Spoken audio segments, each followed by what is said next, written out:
Boxingego here. If you like this video, make sure you hit the like button and also subscribe to the channel and hit the bell icon on the top of your screen to get notified when the latest new content drops. 1. What up, Fight World? It's your boy Ego, and I'm back with some more boxing. Make sure you smash the like button. Also subscribe to the channel for the latest and greatest in boxing. If you want to become part of the gang, notification gang, hit that bell icon. And thank you for the super chats, the donations, the Patreon patrons. We working, a lot of great stuff coming. Now, I made this video earlier. It's regarding Paulie Malignaggi. As usual, he had a lot to say.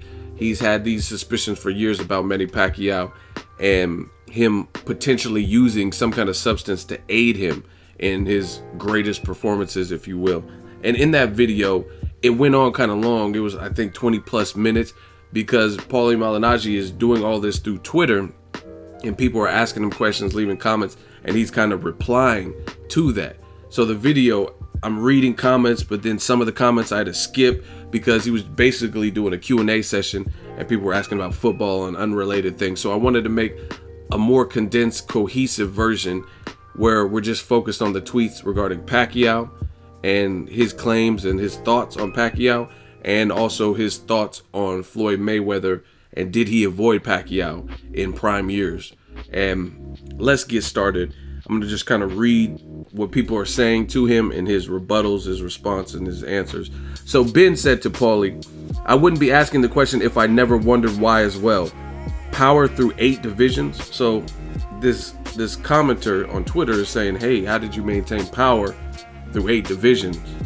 And Paulie says, that's your biggest clue right there. Even a complete moron should be able to tell that's not something that happens naturally. Resistance too, referring to his ability to take a punch from a naturally bigger guy. And next person said, the Cotto fight too was where you could no longer have blinders on. Cotto was big punching and big strong, 147 pounder, and he walked him down. Shaking my damn head. Paulie says, or his next fight after that when he fought Cotto for the matter. And Rob, some guy named Rob, says anyone who thinks he was clean after fighting Hatton needs to be drug tested themselves. Now, I'm just bringing up the topic, conversation starter. I want to know from you guys, what do you believe? Some people think Paulie just has it out for Pacquiao. Some people say he's hating. Some people said he's dead on and he called it from the jump. So I want to know what you guys think and bringing awareness to this issue for sure, because it's something it's a good conversation. Kermit said to Paulie, I love Pacquiao, but I was most definitely naive at the time not to think. Was the Margarito fight that made me realize though. Paulie says, another huge clue right there. Another fight where only an idiot wouldn't be suspicious. KB says, do you reckon he was on stuff or just that damn good? Paulie says, age deters us all. Being good is one thing, but age will take that away from you and slow you down always. The Cotto fight to me was where you could no longer have blinders on. Cotto was big, punching and big, strong at 40, 47, and he walked him down. Shaking my damn head. And Cotto was landing some big shots as well. That one did it for me. I was a naive idiot. That fight changed my perception of Manny Pacquiao for good. Elevated testosterone can affect your mentality greatly, like NFL players, feeling like they can run through brick walls. Bone density, strength, intensity levels. This is Paulie's response. Intensity level as athlete declines with age due to that factor. Older fighters with high intensity or matching youth intensities is suspicious. And there's a lot of testosterone replacement. And I've seen it a lot in the UFC, guys who are older and their bodies look almost as ripped as some of the younger guys. Even Stallone, I think Stallone was always natural, but when he started doing the Rambo, like the last Rambo that he made, and some of the Expendables and stuff like that, it's like, damn, this dude is 60 years old, 50, whatever he is, and he's still super vascular. And I think he got caught, Sly Stallone, got caught smuggling HGH or something. So I agree with what Paulie's saying, when your intensity is matching that of your counterparts who are 21 or something. Then someone says, steroids don't improve your chin or toughness. And Paulie responds, stimulants do. Testosterone gives you higher levels of intensity as well. You're a fucking retard. Which Paulie's accurate right there. It doesn't, see, this is what people don't understand about steroids. And I'm going to chime in on a few spots, even though I kind of want to focus on the tweets that I didn't necessarily get to in the first video. But when it depends on what you're taking, first of all. Let's be clear on that. But depending on what kind of PED, that's why it's called performance enhancing drug. So it's aiding you in some form or fashion, whether it's giving you where your body would naturally flatline and be fatigued. You could push through those extra reps if you're a bodybuilder, for example.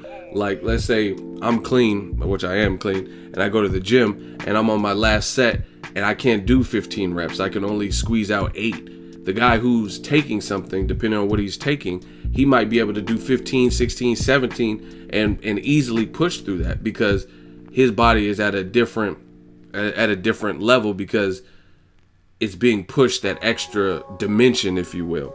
So Paulie is exactly right. Your levels of intensity, you know what I mean? Like I knew guys that were on roids, not for fighting, but for trying to be in shape and muscular and stuff. And actually, one of them worked at Best Buy, not to snitch because you guys don't know who he is, but he was the person at the door, like the security AP or whatever, and they look at your ticket as you go. And he openly admitted that he was on steroids. I didn't even ask him, and he would tell me, and I was like, "How does it feel?" Like, you know what I mean? Because I never did that. And he was just telling me, he was like, "Yeah, right now I just went to the gym earlier today, and I still feel it. It feels like he was basically describing it like it felt like something was in his veins, like he still feels a pump." And he's like, so standing here at the door taking tickets and then checking it off and matching it with the items in the basket in the car, he's like, it's killing me, because he felt fidgety, you know what I mean? So Paulie's right. Stimulants do, added testosterone, it gives you higher levels of intensity. Like I said, if you had another thing with just different anabolic steroids, testosterone, and stimulants like that is like this. Let's say I worked out real hard for 4 days and I want to go for a 5th day in the week. I might be flat. I might not even want to go to the gym that in my regular life, trying to balance everything. But with an increased intensity and some type of assistance, you might be able to push through that weekday soreness from your previous days at the gym. And that's because of the recovery process is a bit faster when you're on something than naturally. Your body's gonna have to recover. You have to get the proper sleep, water, etc. Someone says Cotto was 145-pound catch weight. Manny had an advantage. When Manny used catch weight, it's super Manny, but when it's even, it's a different story. Paulie says, I don't care what weight Cotto weighed. Watch the fight. I hate when people judge the fights on paper. Cotto was sharp and strong that night. Watch it. So Paulie believes that the weight wasn't even really the factor, because he was still strong at that weight at that point, and it didn't affect Manny. Fighters that juice tend to get caught. Pacquiao has never failed a drug test once. The Cotto win was simply his career peak performance. Paulie says, nope. Fighters that get caught are the ones you hear about. Others who don't, you don't. It's not that difficult a concept to understand, really. That's what I'm saying. People, it's like, you got to open your mind to all possibilities. Like Lance Armstrong, the whole time he was doing it, nobody knew until later on. And then he's being subpoenaed and forced to testify and stuff like that against perjury. So Paulie's right there again. I'm not saying Pacquiao was on something. That's up for debate. But in terms of if you're not caught, then you're not gonna. It is what it is. Like I watch a lot of crime shows too. I tell you guys that all the time. Forensic Files.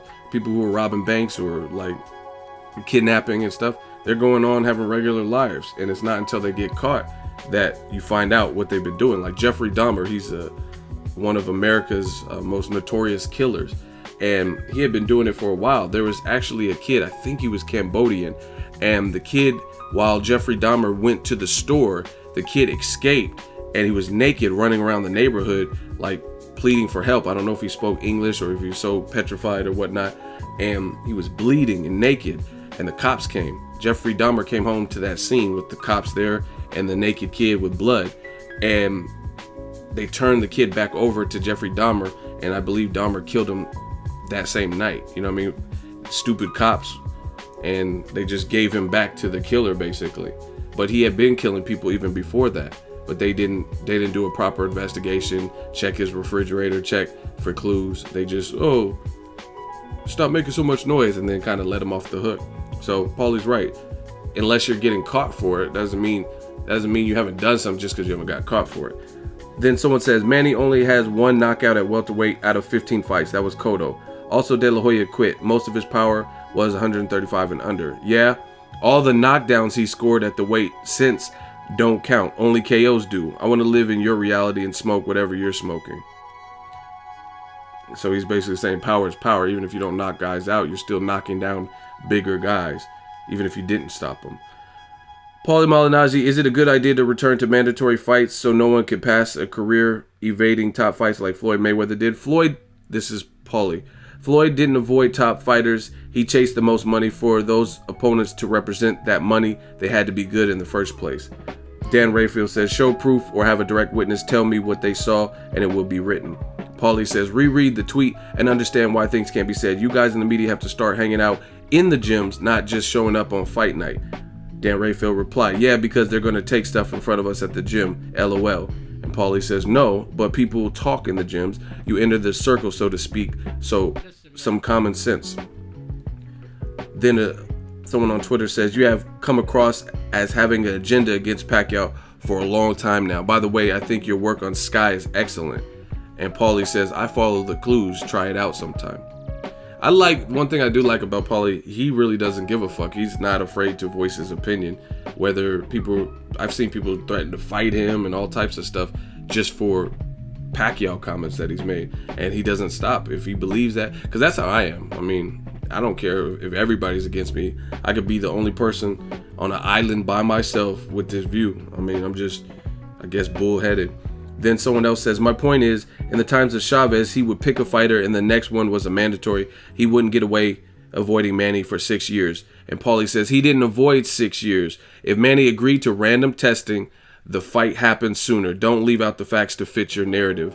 100% true. I told you in the last video regarding these Malignaggi tweets, if the first reason the talks broke up between Floyd Mayweather and Pacquiao, and this is on tape and it is provable, Freddie Roach is even saying it, is because they didn't want to do drug testing for whatever reason, right? You can take it for what it is. They did not want it, and that's why the talks broke up. If they hadn't, and they hadn't passed up on the opportunity to forfeit, to not drug test, then we could have seen the fight sooner. Very simple concept. And then he says it wasn't enough to comply with standard testing regulations. Honest question. Did he fought, some of you guys spelling is horrible. Did he fought every top fighter available on their prime? Standard testing is very weak. Urine testing on fight night, that's it. That's what Paulie's saying, and he's a pro fighter. Then the same guy says, but is that Manny's fault? Why should he had gone the extra mile? Sounds more like Floyd was looking for an excuse. Again, my opinion, champ. See, that sounds crazy, but Paulie had a great response. If you want to be able to take steroids while your opponent is trying to stop you, I wouldn't call it, quote unquote, going the extra mile to not take them. Like, what are you guys saying? Like, so you would want, that's what, I mean, people are retarded, because even during this when it was happening, people were saying, who cares if Pacquiao is on something? Just fight him anyway. You fight a motherfucker who's on something. You know what I mean? Or compete with them in it. That's like, would you compete in anything? Like, you're playing a game of basketball, and every time you go to score, they raise the rim and they lower it for that person. I mean, that no one's gonna do that. And you know what I mean? You're betting each other $10,000 purse, and if you lose, you have to give up $10,000. But every time you go to take a shot, they raise the rim up real high to make it more challenging for you. And every time they go to shoot, they make it lower. You know what I mean? That's stupid. That's why Floyd says, I want to be on an even playing field. Then someone says, he fought Cotto, Maidana before their primes. Maidana deserved the decision. No, he didn't. And all others when they were past their prime. Hashtag the best excuses. Paulie is smart. I like how he rebuttals. He says he fought Maidana before his prime. Marcos retired after his fights with Floyd. So according to you, Maidana never had a prime then. Laughing my ass off. What are you talking about? How was that? That was, if anything, that was probably Maidana's peak, because he had just beat Broner, which is the guy who was supposed to beat him and supposed to be the next pay-per-view star. And he knocked him down twice and convincingly beat him as the underdog. And he was with Robert Garcia, which I think improved a lot, like his jab. See, some of y'all don't know shit about boxing. Then someone says, if it's true, how would he have got past hundreds of drug tests? Surely since Lance Armstrong, they're a lot harder to get around now. And Paulie says, wrong sport. This is boxing, not cycling. The drug testing is stricter in that sport. Love how everyone has uneducated opinions on this. Paulie has another good point. Boxing is the only sport where a lot of stuff happens because there's no official governing body. You know what I mean? Some fights take place in New York with New York's Athletic Commission. Some fights are in California State Athletic Commission, Nevada State. There's different sanctioning bodies. And you see guys like Antonio Margarito, who's a known cheat basically, and he's been able to fight, and he got to fight Pacquiao for a title after being suspended for a period of time. You know what I mean? So you can't really compare boxing. Boxing doesn't have the same governing bodies like the NBA. If the NBA or like let's say football, NFL, in the NFL, if you beat your wife like Ray Rice, he had that tape come out on him, they dropped him from the Madden game and stuff and kicked him off. Boxing doesn't do that. There's a lot of fighters who had domestic violence issues, and I'm not going to blast anybody in this particular video.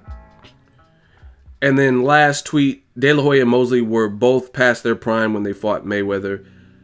So I'll let Paulie, I'll read Paulie's tweet and then I'll just close up.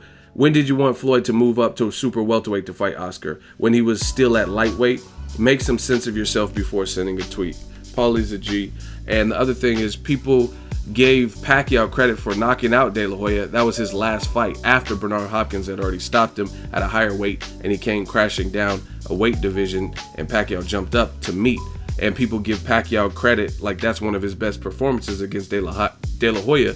So if Pacquiao fought Mosley and he fought De La Hoya after Floyd, then why does Pacquiao get so much credit for beating them? You know, some of y'all don't make sense.